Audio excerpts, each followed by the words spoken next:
Hello, I am attorney Francesco Santoro. Hello everyone, and welcome to this detailed video on international protection in Italy, a critical aspect of immigration law that protects individuals fleeing persecution, violence, or serious harm in their home countries. As an attorney based in Aversa, Campania, today I'll provide a step-by-step practical guide including specific Italian laws, EU directives, recent court rulings, and real-world examples. Whether you're an asylum seeker in Italy, a legal professional, or simply interested, this will equip you with essential knowledge. Let's dive in. First, what exactly is international protection in Italy? It's a legal framework aligned with the 1951 Geneva Convention on Refugees, EU Directive 2013-32 on common procedures for granting and withdrawing international protection, and Italian laws like Legislative Decree 25/2008, as amended by Law 46/2017 and Law 75 of May 23, 2025. It offers three main forms: refugee status under Article 1A(2) of the Geneva Convention for those facing persecution based on race, religion, nationality, political opinion, or membership in a particular social group, such as women victims of gender-based violence, LGBTQ+ individuals, or survivors of human trafficking; subsidiary protection under Article 14 of Legislative Decree 251/2007 for risks of torture, inhuman treatment, or indiscriminate violence in armed conflicts; and special protection under Article 32(3) of Decree 25/2008 as a humanitarian fallback when return would be unsafe due to personal vulnerabilities, like health issues or family ties in Italy. The application process begins with submitting Form C3 at a local police station, questura, or border point, where you must provide fingerprints, photos, and a detailed account of your reasons for fleeing.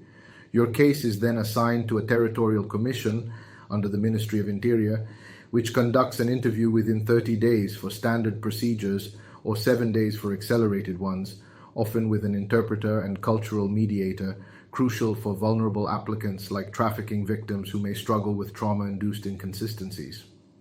For example, under UNHCR Guidelines 2016 updated 2020, indicators of trafficking include deceptive recruitment, exploitation routes via Libya, and risks of re-trafficking, triggering referrals to anti-trafficking entities for support. If the Commission denies or grants only partial protection, e.g. special instead of refugee status, you can appeal to the Specialized Immigration Section of the Tribunal, established by Law 46/2017, within strict deadlines: 30 days for standard cases, reduced to 15 days for accelerated procedures under Article 28 bis of Decree 25/2008. Recent updates in Law 75/2025, effective May 23, 2025, extended some timelines for fairness, converting delayed accelerated cases to standard after 18 months, as clarified by Cassation Ordinance 12.4/2025, published May 11, 2025. In court, you may request a hearing under Article 35 bis, 1011, where judges can order medical evaluations, e.g. for psychological trauma from mutilation or exploitation, or updated country of origin information, COI, from the National Asylum Commission. A major challenge is the safe countries of origin list, based on EU Directive 2013-32, Articles 36-37, which includes criteria like democratic systems, absence of persecution, sure torture, and recognition rates below 20%.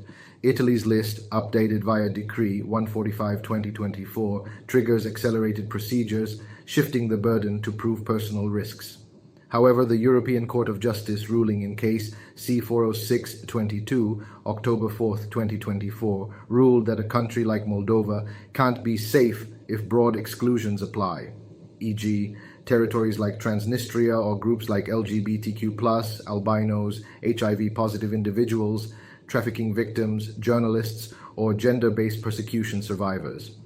Similarly, a Florence Tribunal referral, Case C-389/2024, questions Italy's inclusion of Côte d'Ivoire with exclusions for 8 vulnerable categories, emphasizing that safety must be constant and generalized under Directive Annex 1. If from a listed country, expect faster reviews and potential border detention, but courts are increasingly scrutinizing these designations for EU compliance.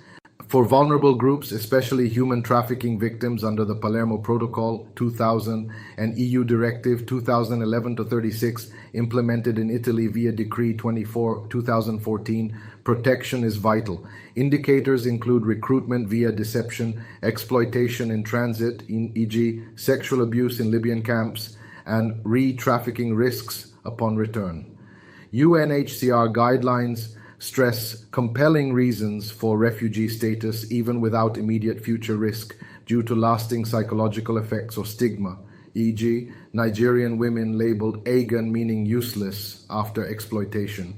Referrals to anti-trafficking organizations, e.g. via ECOSOC registered NGOs, are mandatory, and courts like Lecce Tribunal, September 2024 ruling, have granted refugee status for belonging to social groups like trafficking survivors, overturning denials based on age or past traumas. If detained in a CPR repatriation center under Article 6 of Decree 1/2015, remember, you can't be held solely for asylum processing except in repeat applications during expulsion, accelerated under Article 28 BS, interview in 7 days, decision in 2.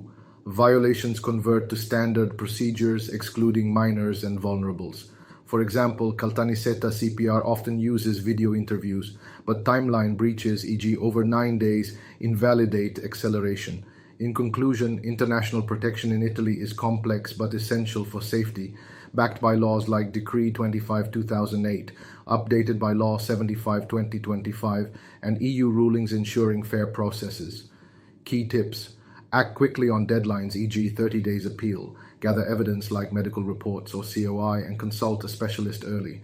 If you're in Campania, e.g. Aversa or Naples, facing persecution from Nigeria, Bangladesh, or Ukraine, contact my office for personalized advice. Remember, human rights are universal. Don't hesitate to seek help. Thank you for watching. If this helped, like, subscribe, and share. Stay informed and protected. Goodbye.